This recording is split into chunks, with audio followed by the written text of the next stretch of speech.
ᱡᱚᱛᱚ ᱠᱚᱜᱮ ᱡᱚᱦᱟᱨ। ᱛᱮᱦᱮᱧ ᱫᱚᱵᱚᱱ ᱵᱟᱲᱟᱭ ᱧᱟᱢᱟ एनजीओ के तहत मिट्टे अभियान चला खान जहाँ तक मत सपोर्ट इंडिया डेवलपमेंट प्रोग्राम।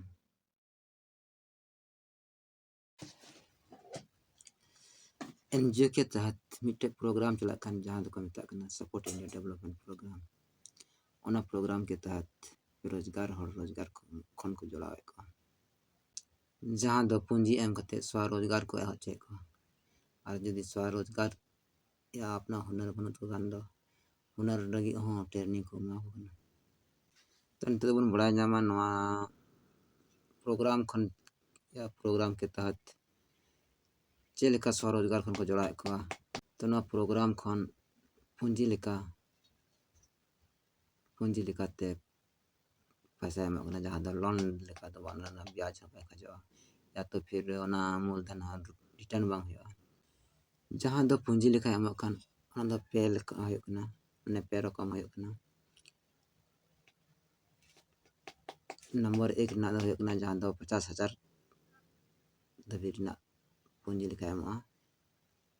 और सेकेंड रे दो होना 5 लाख और थर्ड रे दो होना 10 लाख। नवा को पूंजी हताव लगी ते सपोर्ट इंडिया डेवलपमेंट प्रोग्राम से चले दो होगा। नवा प्रोग्राम रे चले दो लगी ते रजिस्ट्रेशन लगी ते 875 टका लगा। ओना तायनम नवा प्रोग्राम रे चले दो नवा प्रोग्राम रे चले ते बाद रे 15 दिन समय नाम दा 15 दिन रे जुदी आम हो चिलका नवा नाम चले देना चिलका गे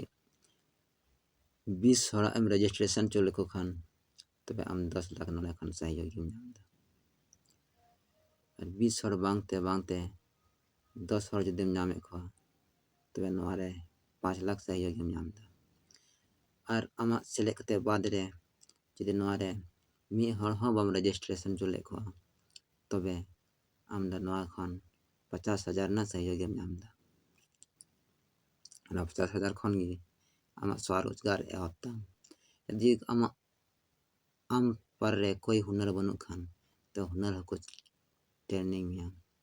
और हुनर को एमा 50,000 खन गे आमा रोजगार एहत में।